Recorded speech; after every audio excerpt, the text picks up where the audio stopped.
दादा कोंडके साहेबांचा पांडू हवालदार पिक्चर बघत होतो. त्याच्यामध्ये हा टाटाचा 1210 जो आहे तो बघायला मिळाला.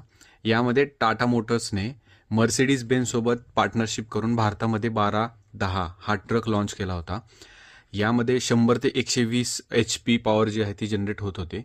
आणि खरं तर या ट्रकने भारतातील ट्रक इंडस्ट्री चेंज केली. हे बघा कुठलं आहे, लक्ष्मी ट्रान्सपोर्ट कराड. कोण ओळखत असेल, अजून असेल नसेल माहीत नाही, असेल तर कॉमेंट करा. याची प्राईजही मला माहीत नाही.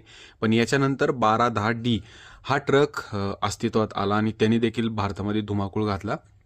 या पिक्चरमध्ये हे कलर ग्रेड नंतर केलेले. याच्यामधली एक चूक तुम्हाला सांगतो. हा ट्रक फक्त आणि फक्त पिवळ्या कलरमध्ये येत होता, जो याच्यामध्ये आपल्याला हिरवा कलर दिसतोय. बाकी टाटाचा लोगो जुना कसा होता बघा, मर्सिडीज बेनचा लोगो देखील इथे दिलाय.